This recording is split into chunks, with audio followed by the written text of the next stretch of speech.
Nah, pada saat kita sudah bertumbuh dan menjadi orang yang dewasa, kita masih cenderung mengagumi orang lain, bahkan meniru. Apa yang terpandang oleh kita cenderung kita akan lakukan hal yang sama. Selama kita ada di dalam Yesus, selama kita ada dalam kasih Tuhan, kita tidak perlu takut.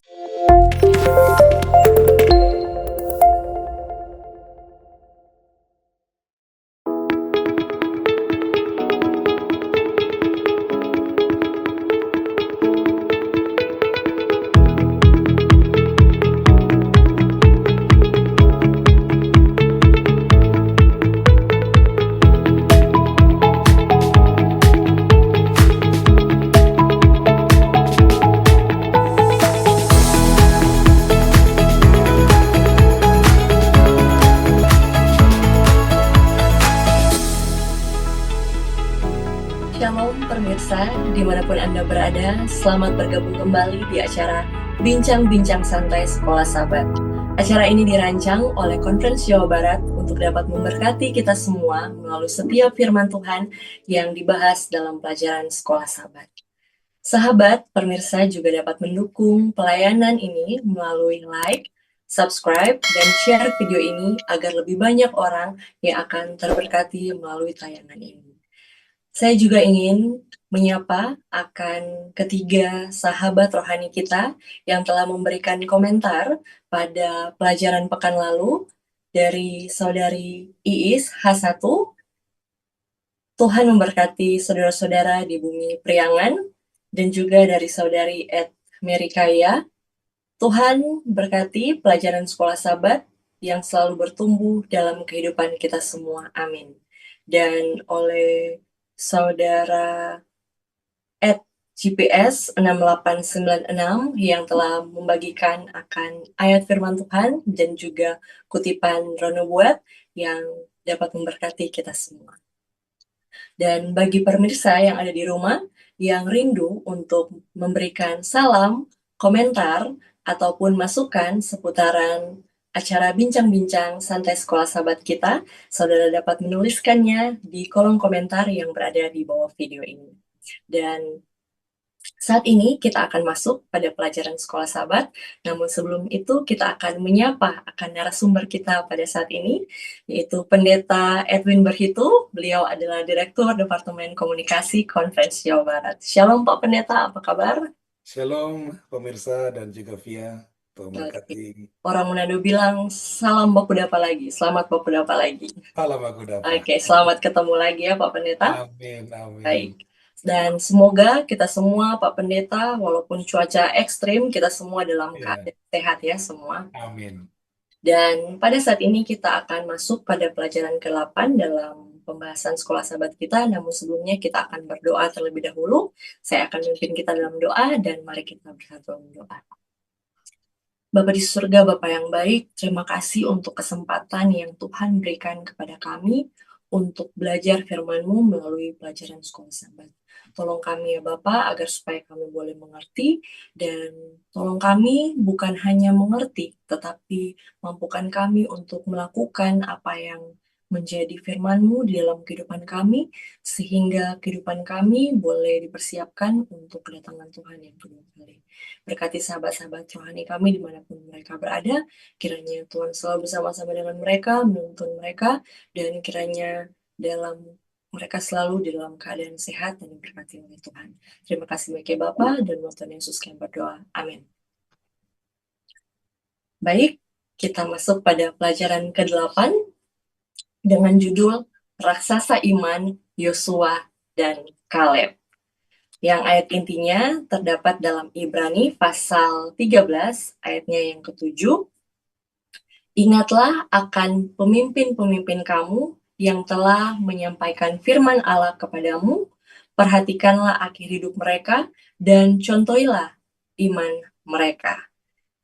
Sejak manusia lahir ke dunia ini, kita tidak bisa melakukan segala hal sama seperti kita sudah dewasa saat ini.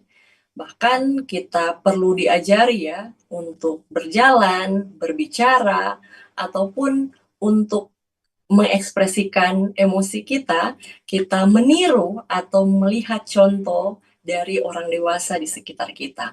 Nah, pada saat kita sudah bertumbuh dan menjadi orang yang dewasa, kita masih cenderung mengagumi orang lain, bahkan meniru sifat-sifat yang kita anggap baik. Dan dalam hal ini, kita masih sering membutuhkan teladan yang boleh menjadi uh, patokan, atau kita boleh meniru sifat-sifat rohani yang mereka lakukan. Dan walaupun bisa dikatakan tokoh yang diangkat pada saat ini belumlah orang yang sempurna, tetapi mereka memberikan teladan yang baik di mana mereka besar dalam hal iman. Mereka dapat mengalahkan akan segala tantangan melalui iman mereka. Dan tentunya teladan utama kita adalah Kristus itu sendiri. Dan pada saat ini kita akan masuk pada kisah dari Yosua dan Kaleb, dan saya memiliki pertanyaan untuk narasumber kita. Nah, kalau kita pelajari pelajaran sekolah Sabat, di sana digambarkan tentang bagaimana kesetiaan dan keberanian dari seorang tokoh yang bernama Kaleb ini. Nah, kira-kira apa yang membuat Kaleb ini berani untuk memiliki pendapat yang berbeda dengan para pengintai yang lain? Sama seperti kita tahu bersama bahwa di saat pengintai yang lain menggambarkan bahwa tanah Kanaan itu tidak bisa mereka masuki, Kaleb memiliki perspektif atau pandangan yang berbeda dengan para pengintai yang lain. Dan bahkan Tuhan menggambarkan Kaleb ini di dalam Bilangan 14 ayat 24, di sana dikatakan Kaleb sebagai seorang yang memiliki roh yang berbeda. Kira-kira menurut Pak Pendeta, apa yang membuat Kaleb begitu berani untuk melakukan hal yang berbeda atau memiliki pandangan yang berbeda mengenai hal ini? Baik, Via dan juga pemirsa ya, pertanyaan menarik dan tentunya ini sangat menggelitik kita ya. Saya kalau ingin simpulkan gini, Via. Kenapa Kaleb bisa seperti itu? Satu, bagi saya menilai ya, Kaleb berani tampil beda. Itu yang pertama. Ya, Kaleb berani tampil beda. Nah, tentunya seperti pepatah Indonesia katakan, Allah bisa karena biasa ya. Saya yakin Kaleb pada akhirnya populer, dia mampu untuk berpendapat sesuatu yang mayoritas nggak seperti itu. Itulah sebabnya di dalam Alkitab dari 12 pengintai, 2 tenar, 10 nggak tenar, kan begitu. Kenapa? Karena memang Kaleb dan Yosua memilih yang berbeda.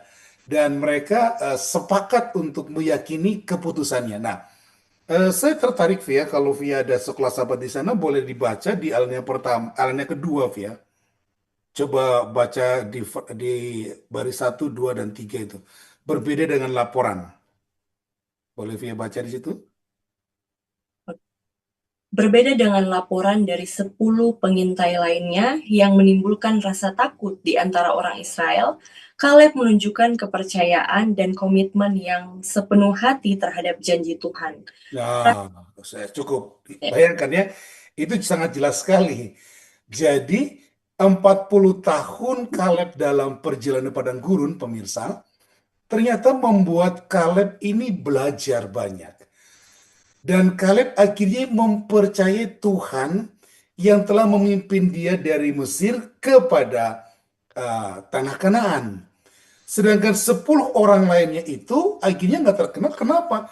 Ya, dia nggak mau belajar. Mereka nggak mau belajar gitu dari cara Tuhan memimpin. Nah, pelajaran kita jelas mengatakan Kaleb menunjukkan kepercayaan dan komitmen yang sepenuh terhadap janji Tuhan. Ini poin yang penting, Via. Jadi, komitmen dan percaya kepada janji Tuhan yang mendasari Kaleb tetap mampu berdiri teguh. Ya. Nah, saya ingin bacakan juga sana, Via, di alinea ke berapa itu? 1, 2, 3 ya. Ada ungkapkan begini. Kaleb dengan ke-10 pengintai lainnya, bahkan pada usia 85, dia terus menjadi teladan tentang apa yang dapat Tuhan capai melalui orang-orang yang hatinya sepenuhnya didedikasikan untuk Dia dan tujuannya. Jadi ini sangat simpel, Via dan pemirsa ya. Kenapa Kaleb bisa seperti itu, memiliki roh yang lain? Karena komitmennya. Belajar dari pengalaman. Saya lupa apa istilah peribahasa katakan bahwa pengalaman adalah guru yang terbaik ya. Begitu ya, Via ya. Dan mungkin itu yang menjadi dasar daripada Kaleb.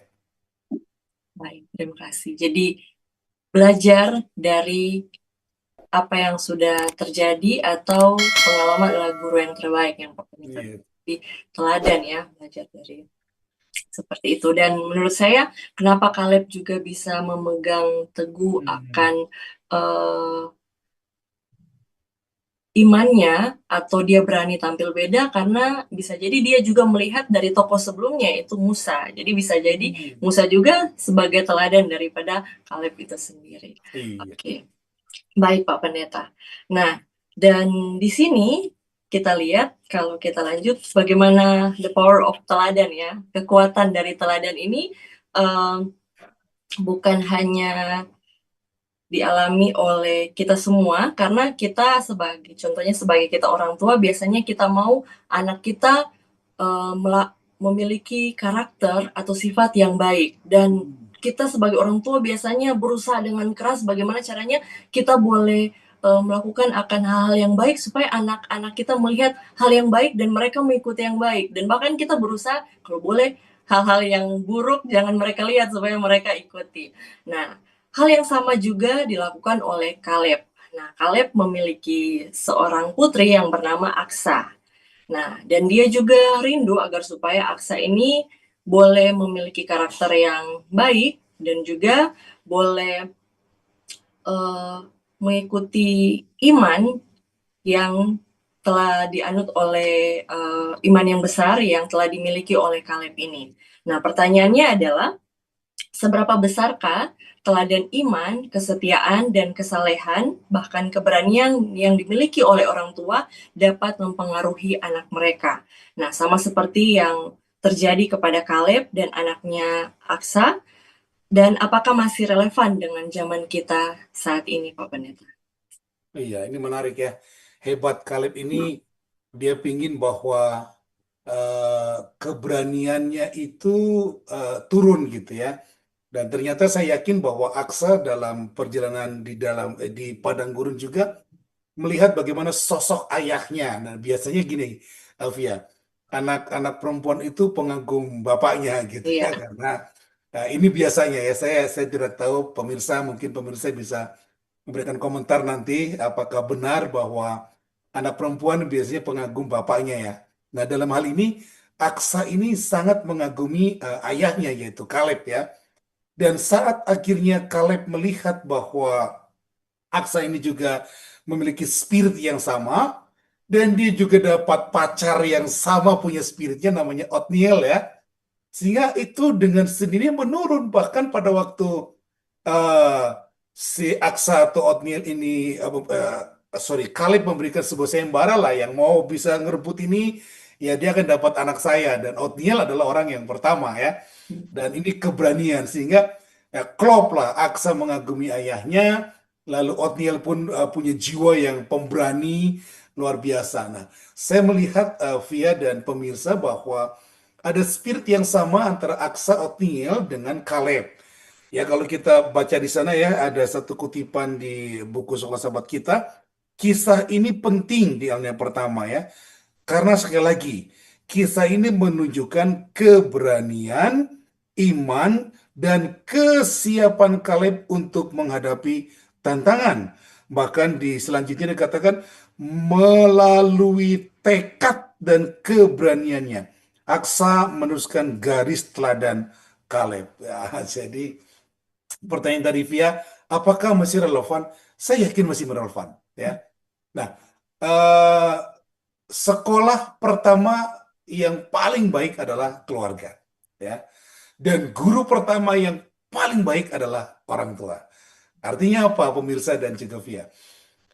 Apa yang kita lakukan, kerjakan, katakan, semua di rumah itu sedikit banyak pasti akan ditiru oleh anak kita, ya. Bahkan anak perempuan kita adalah peniru ulung daripada ayahnya. Mungkin nanti kalau anak laki-laki peniru ulung daripada ibunya ya. Ini mungkin nanti pemirsa gali ya, boleh memberikan satu wacana yang bukan wacana, wahana lebih luas bagi kita sekalian gitu ya. Apakah benar? Nah, sejarah mengatakan bahwa Kaleb dan Aksa menjadi sebuah pelajaran penting bahwa ada tekad yang dimiliki yang sama sehingga itu seperti diturunkan. Dan saya yakin pada zaman sekarang itu bisa juga, Via. Saya sangat yakin. Apa yang kita teladani, kita akan wariskan kepada anak kita, kegigihan ya. Sampai gini, Via. Contoh ya, saya sering cerita sama anak saya begini. Dulu ditanya, dulu papi sama mami gimana sih jadiannya gitu ya. Saya selalu cerita bahwa saya pengagum istri saya. Oh, mami itu suka nyanyi, mami itu pintar menyanyi, pintar apa namanya, latih choir dan sebagainya gitu ya. Sedangkan sebaliknya, kenapa mami suka sama papi? Oh, papi orangnya petualang. Dia suka naik gunung, suka apa namanya, ya semualah cari jejak dan suka ke hutan, ke sungai, ke laut. Nah, rupanya itu yang disukai oleh istri. Nah, sekarang ini Via, anak saya perempuan itu lebih canggih daripada anak saya yang laki-laki. Dia lebih suka naik gunung, lebih suka berpetualang gitu ya. Dan itu mirip seperti masa muda saya waktu SMP dan SMA. Nah, saya yakin bahwa pertanyaan Via dan mungkin juga pertanyaan pemirsa di rumah itu pasti ada pada zaman sekarang dan sangat relevan apa yang diturunkan oleh Caleb dan juga kepada Aksa. Baik. Jadi tidak ada istilahnya Pak Pendeta, orang tua bilang, "Eh, Hmm. kamu harus baik ya," tapi orang tuanya nggak baik. Jadi Ah, anak-anak itu meniru, jadi bukan iya. hanya sekedar dengar-dengar teori, tetapi contohnya kayak orang tua yang ini ya, perokok, kemudian Hmm. dia bilang sama anaknya, kamu nggak boleh merokok ya, sedangkan papanya perokok, ya tentunya Iya. anaknya meniru apa yang dilakukan oleh orang tua. Jadi ya sebagai orang tua ya, karena saya juga orang tua, kita dalam menasihati anak tidak cukup hanya secara teori, kita juga harus menjadi teladan agar supaya kita boleh menjadi firman yang hidup. Jadi bukan Iya, hanya teori, jadi Via, itulah sebabnya sebagai orang tua perlu berhati-hati, yes, benar. gitu. Ya, sangat hati-hati. Karena apa? Semua kata-kata kita, tindak tanduk kita itu akan dilihat oleh anak kita dan anak kita adalah apa namanya ya? eh, eh, Apa namanya istilahnya Via ya? Dia Terminal. itu ya peniru yang ulung lalu itu kan koreksi yang ulung juga Iya, gitu. Karena dia hafal kan kita iya. punya kayak kita di rumah gitu. Benar Pak Pendeta, saya sangat setuju. Bahkan anak-anak bisa meniru bagaimana cara mama sisiran. Nah, dia Ah, tahu sedetail-detail itu, dia tahu, dia sangat meniru. iya iya Terima kasih, luar biasa Pak Pendeta. iya. Saya rasa bukan hanya saya ya sebagai orang tua tertegur, pemirsa Ah, juga yang di rumah sebagai orang tua punya challenge ya. Kita harus menjadi teladan yang baik untuk anak-anak kita. Baik, kita lanjut Pak Pendeta. ya. Nah, sekarang kita masuk kepada saat bangsa Israel ini sudah menduduki Kanaan. Nah, sama seperti kita ketahui bahwa Yosua dan Kaleb, mereka juga adalah bisa dikatakan pemimpin lah, yang memimpin akan bangsa Israel ini memasuki Kanaan. Nah, biasanya Pak Pendeta, kalau pemimpin itu, dia yang awal tancap patok di satu tempat ya. Oh, saya yang kesini, saya yang pimpin, saya yang tancap patok duluan, saya yang di sini saya mau bangun rumah saya. Kalian terserah mau di mana. Nah, tetapi hal yang berbeda ya yang dilakukan oleh Yosua ini. Sebenarnya bisa aja dia lakukan hal yang itu, tetapi dia lakukan hal yang berbeda. Dia suruh apa? Mereka cari tempat bagi mereka sendiri. Pokoknya pilih tempat yang terbaik yang kalian mau, silakan, dan dia nanti sisanya ya. Sangat berbeda sekali ya dengan yang kita bayangkan ya. Dan pertanyaannya saat ini adalah kalau di pelajaran hari Rabu bilang pahlawan yang rendah hati. Yosua digambarkan sebagai pahlawan, tetapi dia adalah sosok yang rendah hati. Yang saya mau tanya kepada Pak Pendeta adalah bagaimana kita dapat memaknai kerendahan hati ini berarti mendahulukan orang lain juga dari kepentingan diri kita sendiri, dan kenapa dua hal ini bisa dikatakan tidak dapat dipisahkan. Kalau rendah hati artinya saya mendahulukan orang lain daripada diri saya. Bagaimana kita memaknai akan kedua hal ini, Pak Pendeta? Iya, memang ini yang paling sulit sebenarnya ya, Via ya.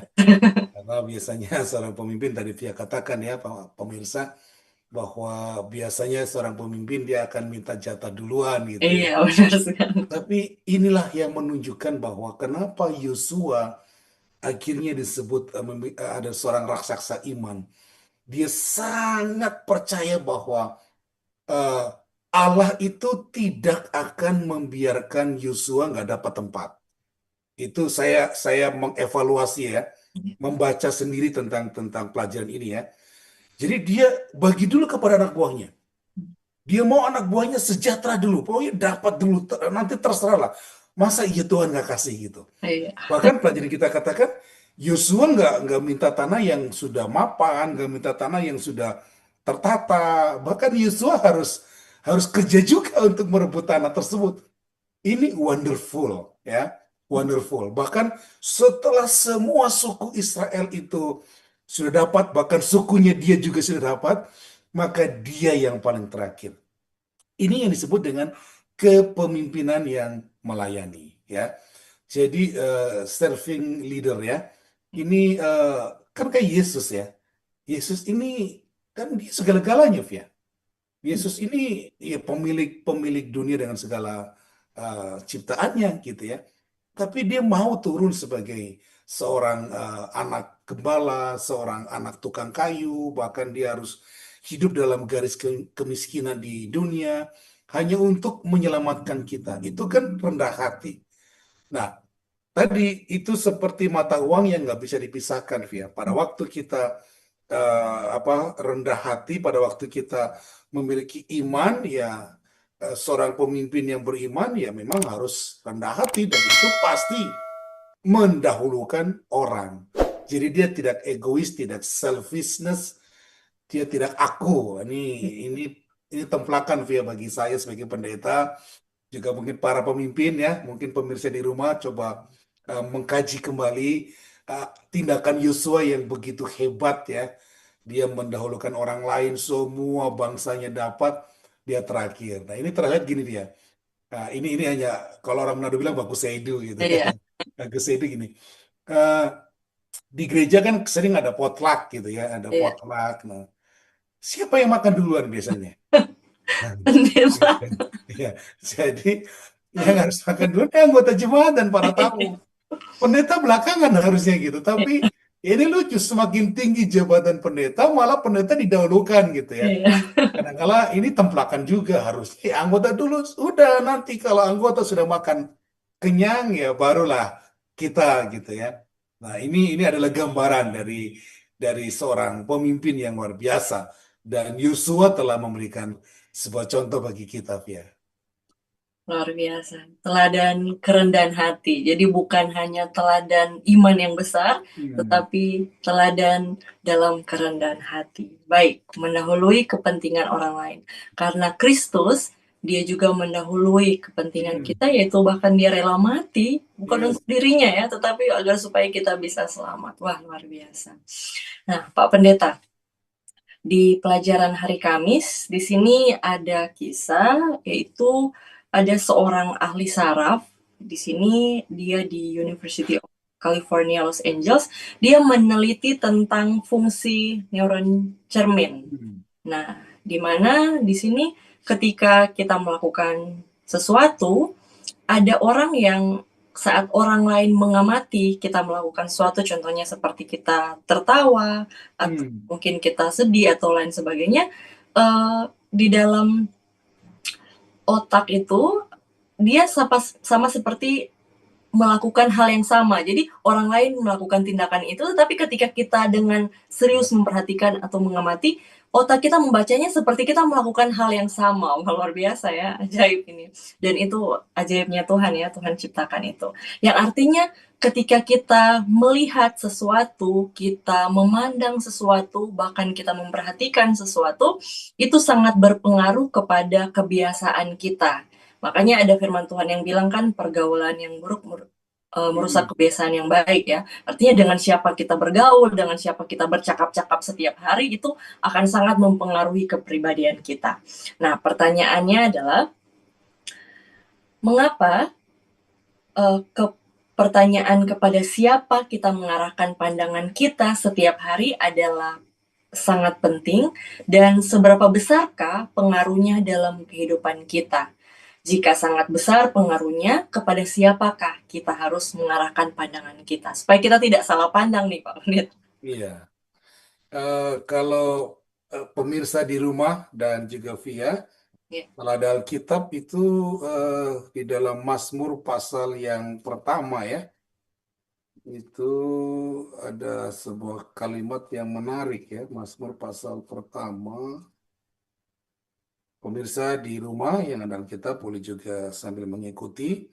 Jika ada Alkitab, kita boleh lihat dalam Mazmur 1 ayat 1 dan ayat kedua.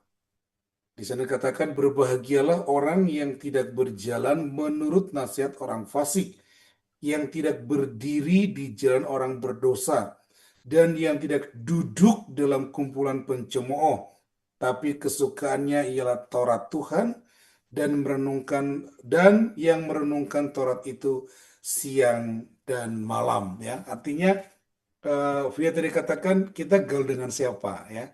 Kalau dulu apa ada bukan dulu ada pepatah katakan you are what you eat katanya ya.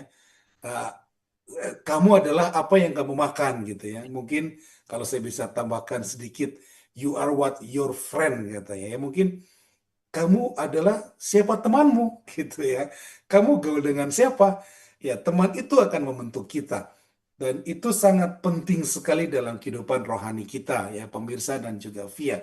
Artinya dengan siapa kita bergaul. Nah, kalau kita bergaul dengan pencemooh, kita bergaul dengan pemabuk, di sini bergaul dengan apa orang fasik, ya apa yang dihasilkan? Ya pencemooh, fasik, ya, dan semata-mata adalah hal-hal yang keliru di hadapan Tuhan.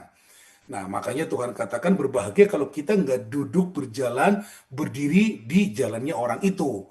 Tapi sebaliknya katanya, kita kalau suka Taurat Tuhan, bahkan merenungkan siang dan malam, nanti dibaca di ayat 3 sampai ayat 5, maka itulah yang akan membentuk jati diri kita. Kita katanya seperti pohon yang ditanam di tepi aliran air, yang selalu daunnya hijau, lalu selalu muncul buah pada musimnya, bahkan mungkin selalu berbuah lah.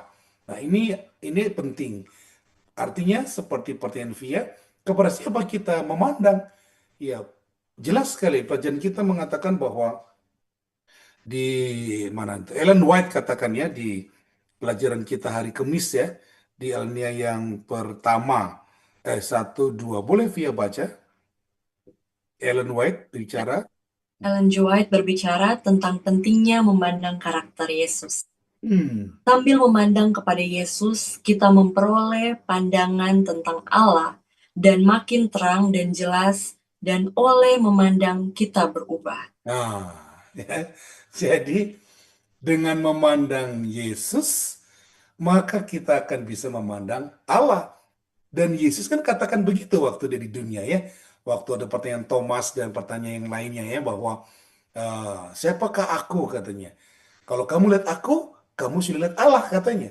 Karena sama aku dan Allah. Nah, dan Allah Bapa. Artinya apa? Saat kita juga setiap hari memandang kepada Allah, pemirsa dan juga Via, maka kita juga akan memandang kemuliaannya. Apa yang terpandang oleh kita cenderung kita akan lakukan hal yang sama. Sekarang contoh, apa yang dilakukan Yesus? Yesus selalu berbuat baik.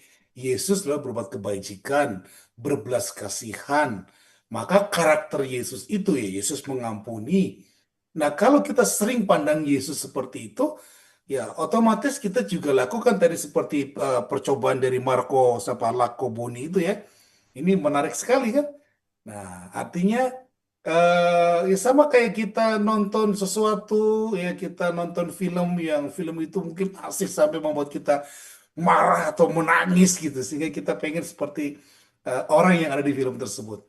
Nah, pada waktu kita memandang terus kepada Yesus katanya, kita akan memiliki transformasi.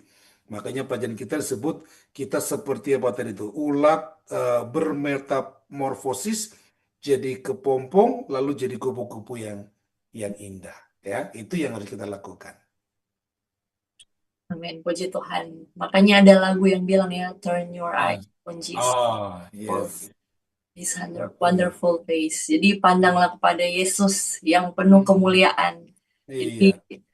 ketika kita memandang kepada Kristus, maka kita akan diubahkan sama seperti kutipan Hmm, yang lain. Yang tadi karakter kita mungkin masih melenceng-melencong, kita akan yes. diubahkan menjadi karakter sama seperti Kristus. Iya. Puji Tuhan, terima kasih Pak Pendeta.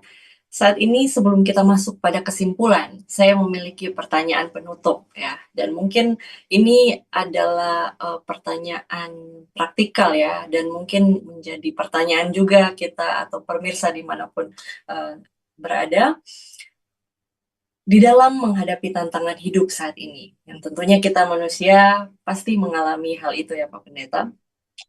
Kita dapat melihatnya melalui dua sudut pandang, yaitu keraguan atau iman. Bagaimanakah cara agar kita dapat melihat dari sudut pandang iman tersebut sama seperti yang telah dilakukan oleh atau yang telah diteladankan oleh Yosua dan Kaleb? Ya, iya. Jadi kalau resep dari saya sebenarnya simple, Via. Seperti saya katakan tadi di awal ya, bagaimana kita bisa seperti Yosua dan Kaleb. Ini kan Yosua dan Kaleb, kenapa disebut raksasa iman ya dalam judul pelajaran kita? Karena eh, hubungan yang selalu dibina oleh kedua tokoh ini itu menjadi cerminan apa yang kita lakukan juga. Kalau kita juga melakukan hal yang sama, maka kita akan memiliki ke apa kehebatan iman, kekokohan iman atau iman yang kokoh dan teguh seperti Yosua dan Kaleb. Kita nggak takut kalau opini kita, pendapat kita tentang tentang kerohanian itu tidak populer ya dibanding orang yang mungkin lebih banyak pendapatnya tentang tentang sesuatu. Selama kita ada di dalam Yesus, selama kita ada dalam kasih Tuhan, kita tidak perlu takut seperti seperti Yosua dan Kaleb. Nah, dan saya yakin bahwa pemirsa dan Via bahwa itu ndak itu bukan instan, ya. Itu harus dilatih. Ya. Kalau saya ingin bacakan satu ayat juga, ya dalam 1 Korintus pasal yang ke-9 ya. 1 Korintus pasal yang ke-9 ya, pemirsa boleh juga mengikutinya. 1 Korintus pasal yang ke-9 ya, moga-moga tidak salah. 9 ayat yang ke-24, 25 ya. Dan mungkin terakhir bisa 26. Ya, saya akan bacakan. Tidak tahukah kamu bahwa dalam gelanggang pertandingan semua peserta turut berlari, tapi bahwa hanya satu orang saja yang mendapat hadiah? Karena itu, larilah begitu rupa sehingga kamu memperolehnya. Tiap-tiap orang yang turut mengambil bagian dalam pertandingan menguasai dirinya dalam segala hal. Mereka berbuat demikian untuk memperoleh satu mahkota yang fana, tetapi kita untuk memperoleh satu mahkota yang abadi. Sebab itu aku tidak berlari tanpa tujuan dan aku bukan petinju yang sembarangan saja memukul. Ayat 27. Tetapi aku melatih tubuhku dan menguasai seluruhnya. Jadi itu perlu latihan, Via. Ya, perlu latihan agar kita bisa menjadi Yosua dan Kaleb ya. Bahkan kalau kita baca di Yosua pasal 1 ayat 8 ya, bagaimana Tuhan memberikan kekuatan bagi Yosua. Kuatkan dan teguhkanlah hatimu katanya ya. Kamu akan berhasil, kamu akan beruntung, kamu akan hebat dan kuat katanya. Apa resepnya? Renungkanlah firman Tuhan itu siang dan malam. Tentunya ini menjadi bagian kita ya, para pemirsa dimanapun Anda berada. Yuk, saya juga mengajak sama-sama kita bertumbuh dengan cara kita apa namanya, lebih dekat dengan Tuhan, ya, lebih dekat dengan Tuhan. Kalau kita renungan pagi, renungan sore bersama keluarga, itu bukan hubungan pribadi kita dengan Tuhan. Itu istilahnya kayak cek kartu ya. Kayak absen sama Tuhan, nih gue Ya, Tuhan, gue udah ada nih Tuhan gitu. Bukan itu yang Tuhan mau, tapi ada satu satu hubungan pribadi yang erat dengan Tuhan, hanya dengan kita. Ya, bukan secara korporat, misalkan renungan pagi keluarga, renungan sore keluarga, itu absen sebenarnya. Kalau hanya itu yang kita lakukan, maka itu hanya absen, kita hanya Kristen KTP. Ya, kita belum bisa disebut seperti Yosua dan Kaleb raksasa iman. Karena nanti someday ada sesuatu yang menguncang iman kita, kita akan jatuh. Karena apa? Kita nggak punya hubungan pribadi dengan Tuhan yang kokoh.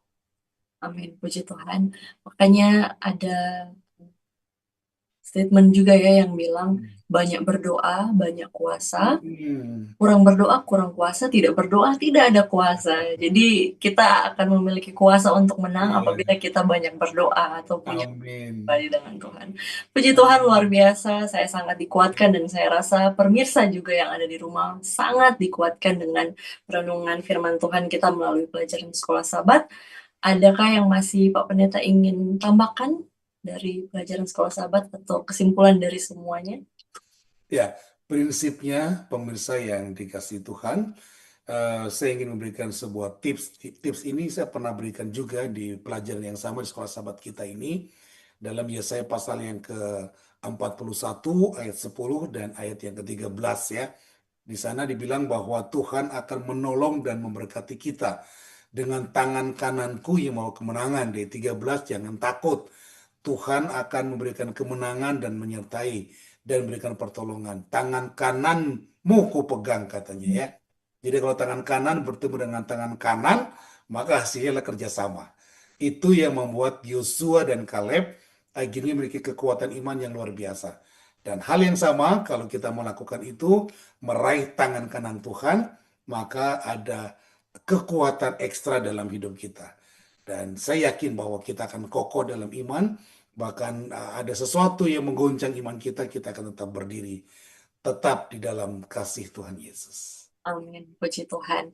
Jadi marilah menjadi Joshua dan Kaleb modern.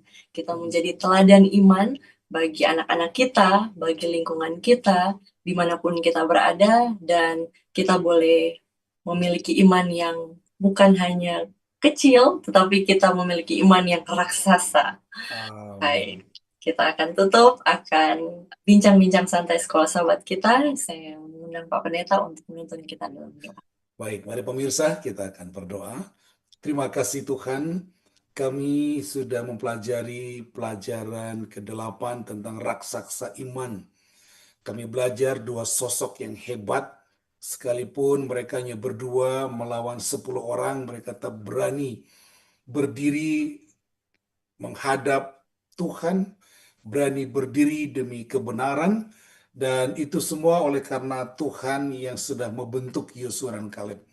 Maka bentuklah kami ya Tuhan, bentuklah kami dalam segala kelemahan kami boleh belajar dari setiap pengalaman untuk boleh membawa kami kepada kekuatan iman seperti Yosua dan Kaleb. Terima kasih, Allah akan memberkati para pemirsa dimanapun berada, dan kiranya diberkati mereka dalam segala pergumulan mereka, diberkati mereka dalam pekerjaan dan usaha tangan, diberkati mereka mungkin terganggu kesehatannya, dan kiranya berkat-berkat Tuhan akan Tuhan kirimkan kepada kami sekalian. Terima kasih Bapa. Ampunilah dosa kami dan ajarilah kami mengampuni orang yang bersalah kepada kami. Dalam nama Yesus kami berdoa. Amin. Amin. Baik, acara bincang-bincang santai sekolah sahabat kita telah selesai. Kami mengucapkan banyak terima kasih kepada kita semua dan kepada pemirsa yang dengan setia mendukung akan tayangan ini. Dan bagi yang belum like, silakan like. Dan yang ingin komentar, silakan komentar. Dan jangan lupa untuk share video ini agar supaya lebih banyak orang yang akan terberkati. Baik, kami pamit undur diri. Terima kasih, Tuhan berkati. Shalom.